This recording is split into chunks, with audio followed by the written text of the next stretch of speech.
है माननीय रवि जी से आपको संबोधित करें।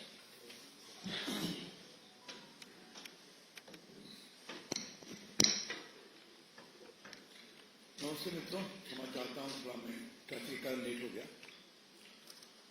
सामान्यतः दिल्ली चुनाव पर हमारे मित्र लोग काफी अच्छा बोल रहे हैं। तो अपने क्षेत्र में था व्यस्त कई कार्यक्रमों में, लेकिन दिल्ली की स्टेपनी मुख्यमंत्री, मैं नहीं कह रहा हूं, ये उनके मेंटोर का ही कमेंट है। हमारी सरकार आएगी तो हम शराब नीति को दोबारा लागू करेंगे।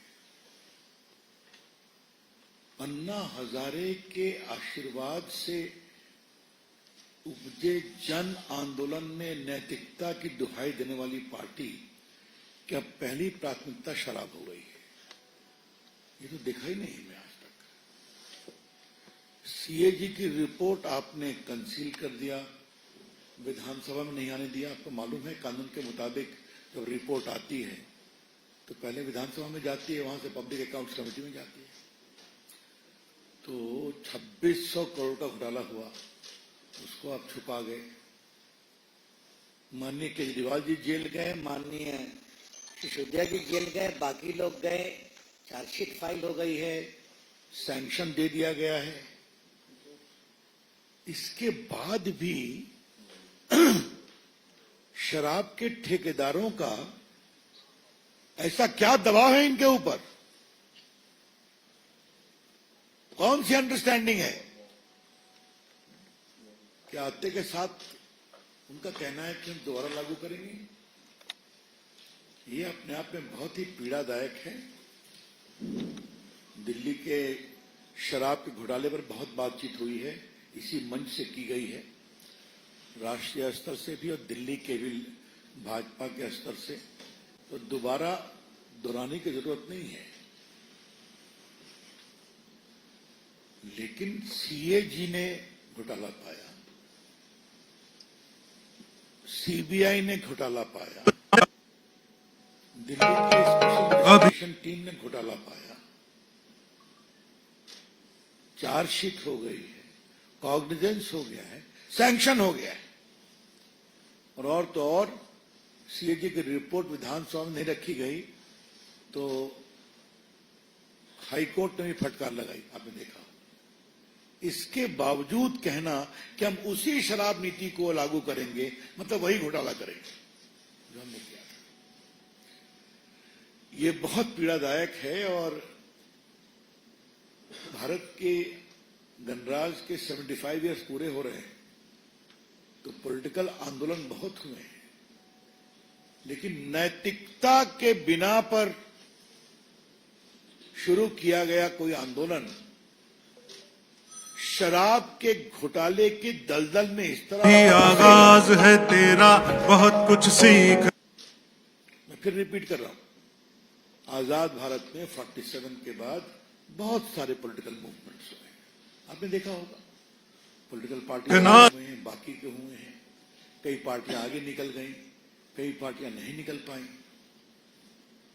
अगर मैं नैतिक आंदोलन पर देखता हूं तो एक हम लोग के प्रामाणिक नेता लोकनायक जयप्रकाश नारायण को देखता हूं, और दूसरा मिला अन्ना हजारे। और अन्ना हजारे है कमर कसनी अभी बाकी है, मुट्ठी भींचना है। उनके नेता खुलकर दावे करते हैं कि हम उसी नीति को फिर लागू करेंगे। तो जब भारत का इतिहास लिखा जाएगा तो ये शर्म का इतिहास होगा।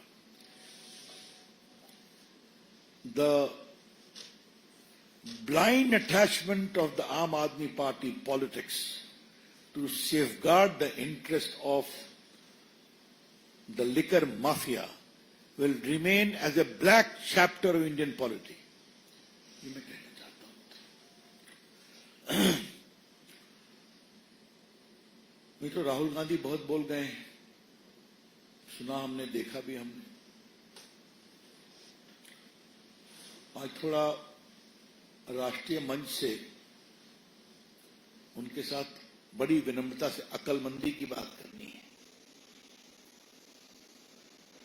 वो सब कुछ बोलते ही हैं। कल बोल गए कि our fight is against the Indian state. मैंने सदन में भी कहा था कि राहुल गांधी का ट्विटर कौन है, ट्विटर बदलने की जरूरत है। और बात क्योंकि अपना तो होमवर्क करते नहीं, मेरा तो ओपन स्टैंड है, यहां से लिया और सदन में भी बोला, मैंने उनके सामने बोला। माननीय राहुल गांधी जी, आप विपक्ष के नेता हैं संसद में। इंडियन स्टेट का मतलब समझते हैं आप? क्या आप उससे लड़ने की बात कर रहे हैं? The fight is against the Indian state. Indian state Bharat के संवैधानिक व्यक्तित्व का परिचय है। The Indian state represents the constitutional identity of India as a free country, the state of India. दुनिया भर में भारत की पहचान स्टेट ऑफ इंडिया से होती है या भारत से होती है। राहुल जी, उसमें भारत की स्टेट के इस परिभाषा में, व्यक्तित्व में भारत के राष्ट्रपति भी आते हैं, भारत के उपराष्ट्रपति भी आते हैं, भारत की संसद आती है। आप संसद में विपक्ष के सम्मानीय नेता हैं, आप भी आते हैं। राज्यों की विधानसभाएं भी आती हैं, जिसमें कई आपकी पार्टी के द्वारा चल रही है। इस स्टेट की विचारधारा में सुप्रीम कोर्ट और हाई कोर्ट भी आता है, जिसने कई बार आपके अनाप शनाप बकबक किए कमेंट पर जो डिफेमेशन सूट चला, उसमें आपको राहत भी दी है। और इस स्टेट में आप भी आते हैं, पत्रकार, मीडिया। बाकी मैं संस्थाओं की बात ही नहीं करता, उनको तो खुदा खुलेआम गाली बढ़ते रहते हैं। राहुल गांधी जी, आप कुछ बोलते हैं तो समझते हैं कि आप क्या बोलते हैं? आप समझना कब शुरू करेंगे? कल कांग्रेसी रात दरबारी में ताली बजा रहे थे। रात में मैंने पटना में टीवी पर देखा, हमने कहा हो क्या गया इनको?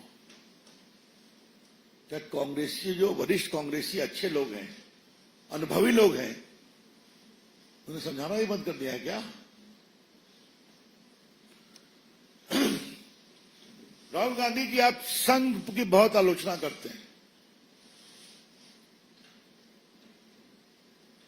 बीजेपी के भी करते हैं।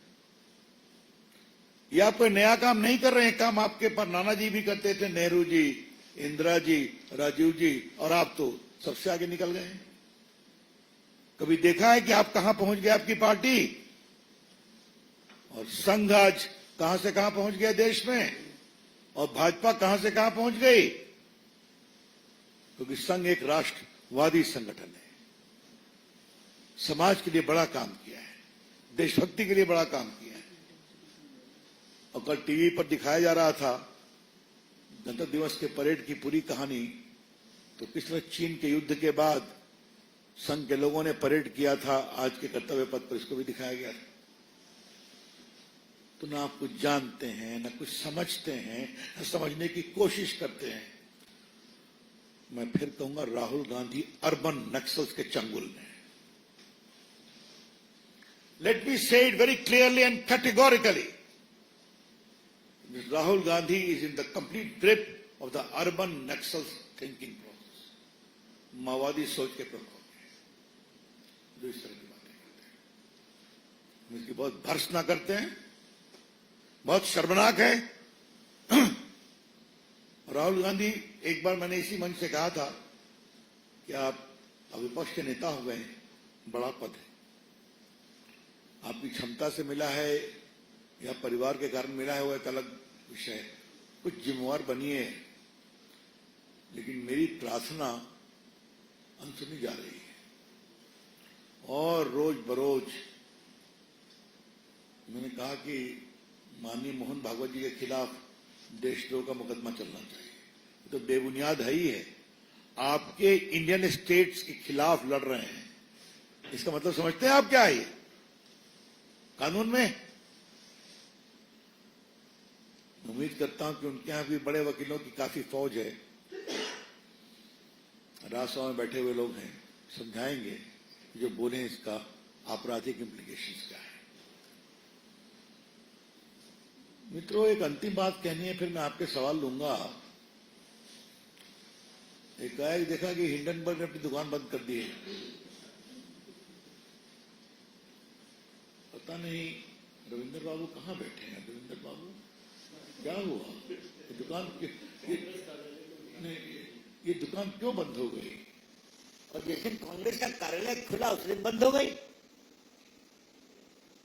सुबह से हमारा दिमाग इस पर कोशिश कर रहा है समझने की ये दुकान बंद क्यों हो गई। अभी तो उसके फंडर सोरस साहब को फ्रीडम मेडल मिला था। तो ऐसा लगता है कि सोरस साहब की अमेरिका में दुकान बंद होने वाली है या कमजोर होने वाली है। हाँ, लोग उम्मीद कर रहे हैं, मैं नहीं कह रहा हूं कि 20 तारीख के बाद उनकी दुकान कुछ कमजोर होगी। आज फिर कहूंगा, हिंडनबर्ग अपनी दुकान बंद कर रहा है तो क्या राहुल जी उसकी दुकान का ठेका आपको मिल गया है क्या? मैं बहुत जिम्मेदारी से कह रहा हूं, इंडियन स्टेट के खिलाफ गैर जिम्मेदाराना हरकत कौन करता है? हिंडनबर्ग करता है। हर संसद के चुनाव सत्र के पहले एक रिपोर्ट आएगी, हंगामा बनेगा, टीवी डिबेट कराई जाएगी और उसको इश्यू बनाया जाएगा। तो दुकान तो बंद हो रही है या बंद हो गई है। चलिए, राहुल गांधी को संभालने के लिए हम लोग काफी हैं।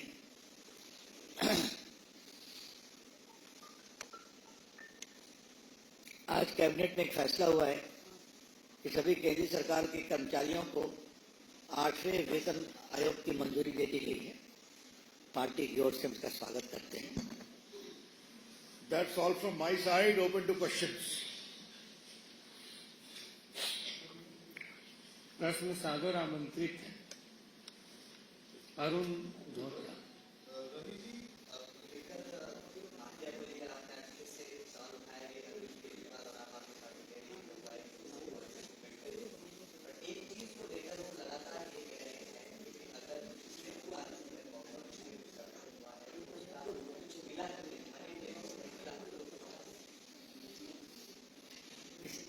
कोर्ट में ना फेस करेंगे। कोर्ट में केस चल रहा है ना, हाई कोर्ट गए थे ना, सुप्रीम कोर्ट गए थे ना इसके खिलाफ लड़ते हुए, तो रिलीफ मिला क्या?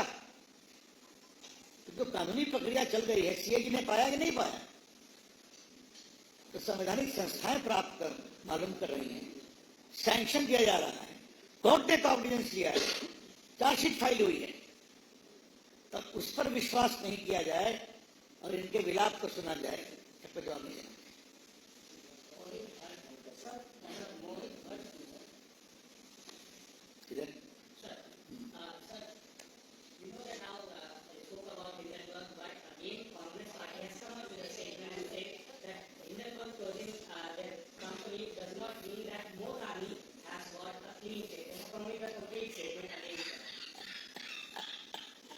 तो मैं हंसू तो और क्या हंसू? This only underscores the deepening relationship between Hindenburg and Congress Party. They used to work in sync for a design agenda to destabilize India. They never succeeded. लेकिन मैं कांग्रेस पार्टी को एक बात जरूर कहूंगा, इतना कस के आप पिट गए हरियाणा में, उसके बाद सुपर फ्लॉप शो आपका हुआ महाराष्ट्र में, अभी आपकी ये स्थिति है कि आपको इंडिया इंक से भी बाहर कर दिया गया। कोई आपके रीजनल पार्टी आपके हाथ पकड़ने को तैयार नहीं है, फिर भी इतना अहंकार, इतना गुरूर, कमाल है। क्या कहा जाए?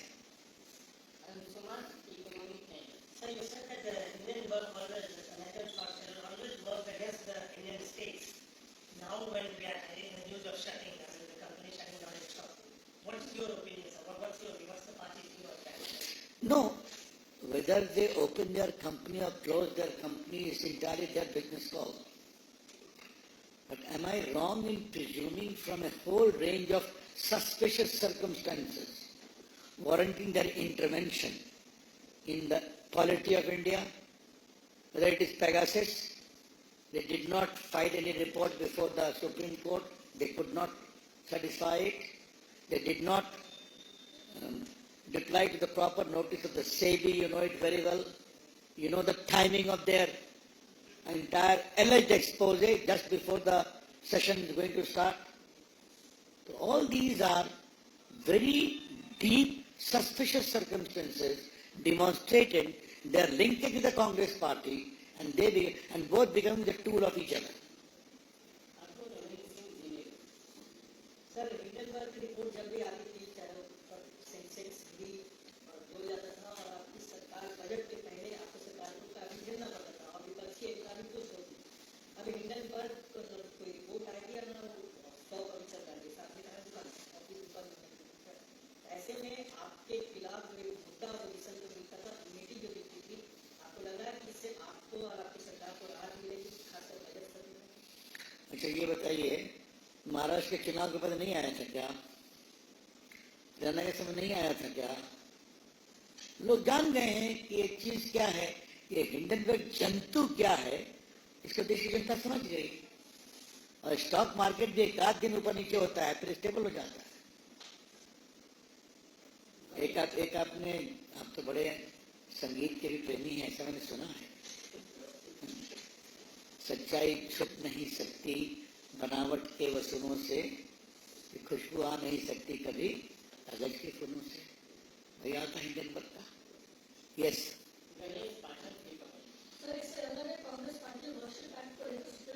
एक मिनट, इस जो मैंने 3 बातें कही, इस पर और सवाल है?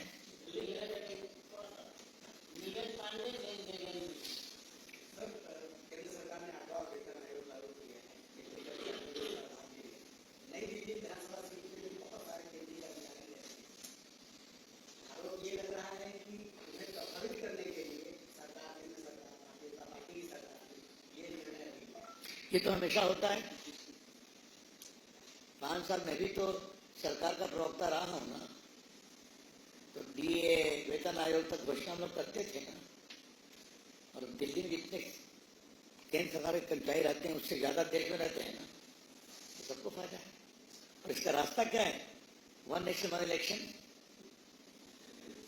वरना जब भी कोई चुनाव होगा तो क्या हर सरकार बंद हो जाएगी क्या?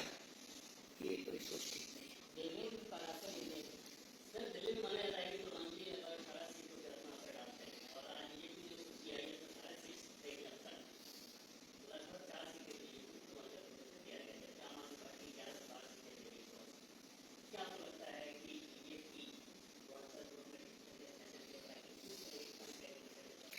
देखिए, पूर्वांचल के हमारे दिल्ली के मित्र सीटों की संख्या नहीं गिनते, सरकार का शासन देखते हैं और सरकार का सुशासन देखते हैं। यही अरविंद केजरीवाल जब कोरोना आया था तो क्या कहा था? सब आनंदपुरी बस स्टैंड जाओ, आनंद विहार जाओ। तो क्या था उनका कमेंट? 500 रुपया देके दिल्ली आते हो, 5 लाख का इलाज कराते हो। और कितने हमारे बिहार के लोग साइकिल से गए थे बिहार, आपको मालूम है? एक लड़की अपने पिताजी को बैठा के लेके गई थी। यही उन्होंने कहा था ना बिहारियों के बारे में, क्या क्या नहीं कहा था, घुसपैठिया तक कह दिया था। तो जिन्होंने पूर्वांचलियों को इतना अधिक शब्द से अपमान नहीं किया, अपनी सरकार के आचरण से किया, जिस समय कोरोना में हर के आंसू पोंछने की जरूरत थी, उन्होंने कहा चले जाओ अपने गांव, तो लोग उसको याद रखेंगे। और मैं भी पूर्वांचली हूं, बिहार से आता हूं, संजय भी है। हम तो आग्रह करेंगे कि इस बार पूर्वांचली कृपा करके इनके छलावे में मत आइए। जो शासन चला है इसका जवाब दीजिए वोट से।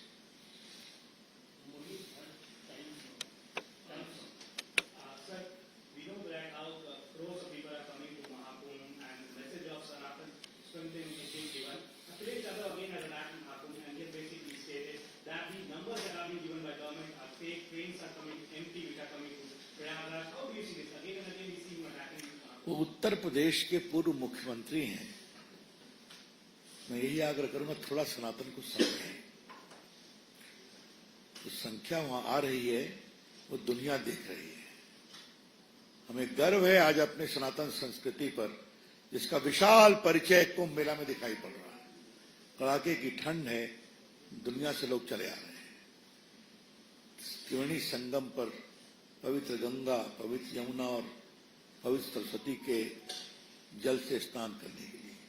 इतने साधु संत सनातन की बात देखना है तो देखिए, आज IITian भी बन गए हैं, सन्यासी बनकर सेवा कर रहे हैं। सनातन शाश्वत है अखिलेश बाबू, कृपा करके समझिए इसको। सर, कांग्रेस पार्टी ने आज फिर दिल्ली के लिए मुफ्त की गारंटी की घोषणा की है। 300 यूनिट बिजली मुफ्त, 500 में सिलेंडर, राशन की दिल्ली की। ऐसा है, हर चुनाव होता है वो घोषणा तो कर देते हैं और इसका फल क्या होता है हिमाचल में देख लीजिए कि तनख्वाह लोगों को बंद करनी पड़ती है। इन लोग की तनख्वाह नहीं मिलती, मंत्री की तनख्वाह नहीं मिलती। देश देखता है ना। और कर्नाटक में काफी घोषणा करके राहुल गांधी आए थे, वो हुआ क्या? तो कांग्रेस की घोषणाएं खोखली होती है। जनता विश्वास कभी नहीं करती और हम लोग जब घोषणा करते हैं तो करके दिखाते हैं।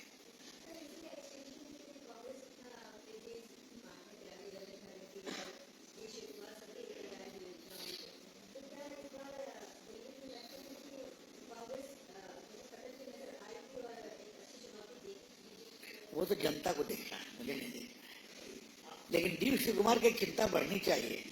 सिद्धारमैया कह रहे हैं वहां पर बार बार no vacancy for the post of chief minister, तो उनको याद रखना चाहिए कि इनके दिल्ली आते ही ये भी एक नया विषय खड़ा हो रहा है।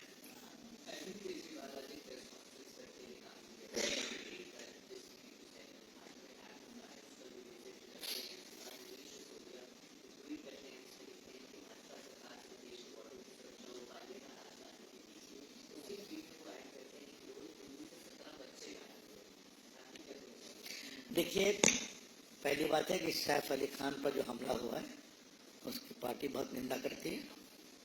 ये बहुत दुर्भाग्यपूर्ण है। जल्दी स्वस्थ हो जाएं, अच्छे कलाकार हैं, हम उनके शीघ्र स्वास्थ्य लाभ की कामना करते हैं। और पुलिस वहां बहुत